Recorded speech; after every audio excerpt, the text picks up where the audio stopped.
Page number 121. Continued. John Dryden, 1631 to 1700.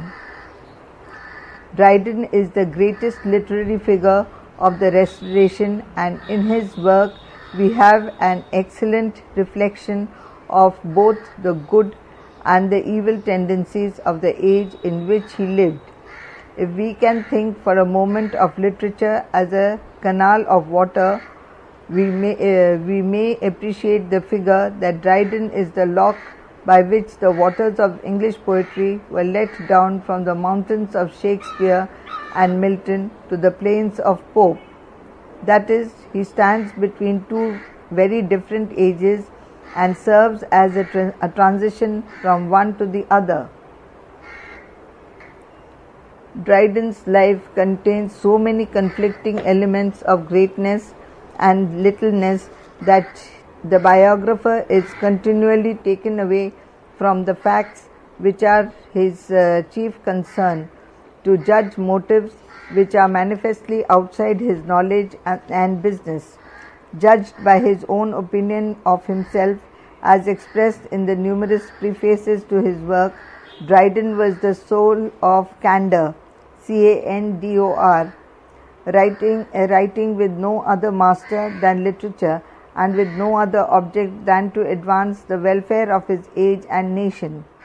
Judged by his acts, he was apparently a time server, catering to a depraved audience in his dramas, and dedicating his work with much flattery to those who were easily cajoled by their vanity into sharing their purse and patronage. In this, however, he only followed the general custom of the time and is above many of his contemporaries. Dryden was born in the village of Aldwinkle, Northamptonshire in 1631. His family were prosperous people who brought him up in the strict Puritan faith and sent him first to the famous Westminster School and then to Cambridge. He made excellent use of his opportunities and studied eagerly, becoming one of the best educated men of his age, especially in the classics. Though of remarkable literary taste, he showed little evidence of literary ability up to the age of 30. By his training and family connections, he was allied to the Puritan party, and his only well-known work of this period, the heroic stanzas, was written on the death of Cromwell. His grandeur he derived from heaven alone, for he was great ere fortune made him so, and wars like mists that rise against the sun made him greater seem, not greater grow. In these 4 lines, taken almost at random from the heroic stanzas, we have an epitome of the thought, the preciseness and the polish that mark all his literary work. This poem made Dryden well known, and he was in the fair way to become the new poet of Puritanism when the Restoration made a complete change in his methods. He had come to London for a literary life, and when the Royalists were again in power, he played himself promptly on the winning side. His Astrea Redux, a poem of welcome to Charles II, and his panegyric to his sacred majesty breathed more devotion to the old goat, as the king was known to his courtiers, than had his earlier poems to Puritanism. In 1667, he became more widely known and popular by his Annus Mirabilis, a narrative poem describing the terrors of the Great Fire in London and some events of the disgraceful war with Holland. But with the theatres reopened and nightly filled, the drama offered the most attractive field to one who made his living by literature. So Dryden turned to the stage and agreed to furnish 3 plays yearly for the actors of the King's Theatre. For nearly 20 years, the best of his life, Dryden gave himself up to this unfortunate work. Both by nature and habit, he seems to have been clean in his personal life, but the stage demanded unclean plays, and Dryden followed his audience. That he deplored this is evident from some of his later work, and we have his statement that he wrote only one play, his best, to please himself.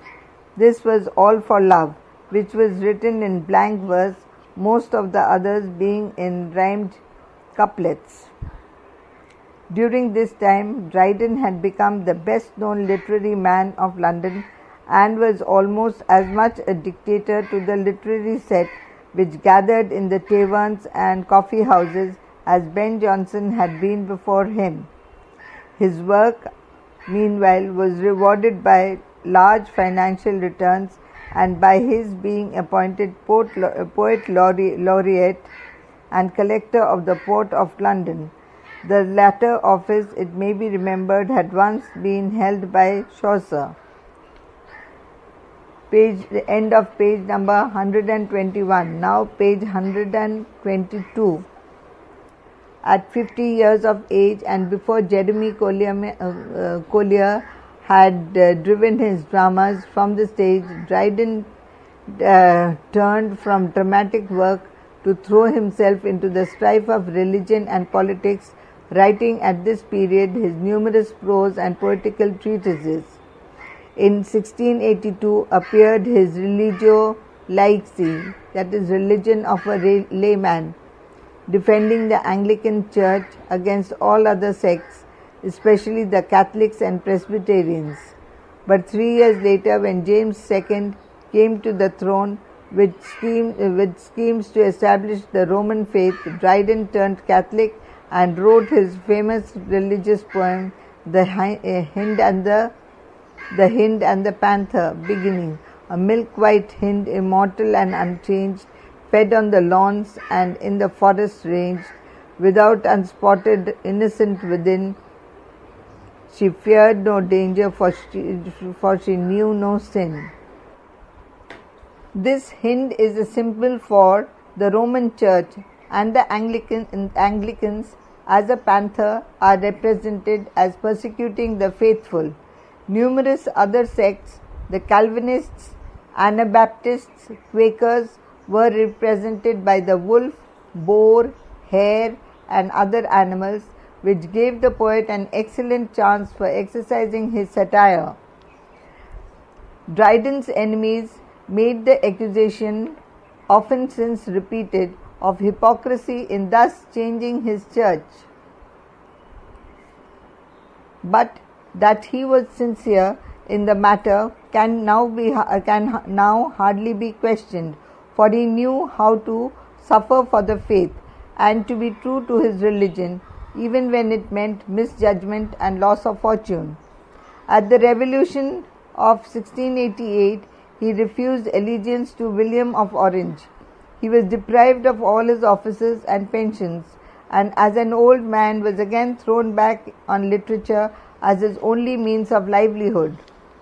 He went to work with extraordinary courage and energy, writing plays, poems, prefaces for other men, eulogies for funeral occasions, every kind of literary work that men would pay for. His most successful work at this time was his translations, which resulted in the complete Aeneid, Aeneid, and other selections from Homer, Ovid, and Juvenal, appearing in English rhymed couplets. His most enduring poem, the splendid ode called Alexander's Feast, was written in 1697.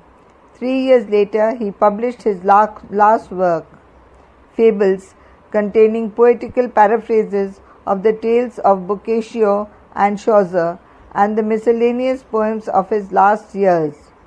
Long prefaces were the fashion in Dryden's days, and his best critical work is found in his introductions. The preface to the fables is generally admired as an example of the new phrase style developed by Dryden and his followers. From the literary point, these last troubled years were the best of Dryden's life, though they were made bitter by obscurity and by criticism of his numerous enemies.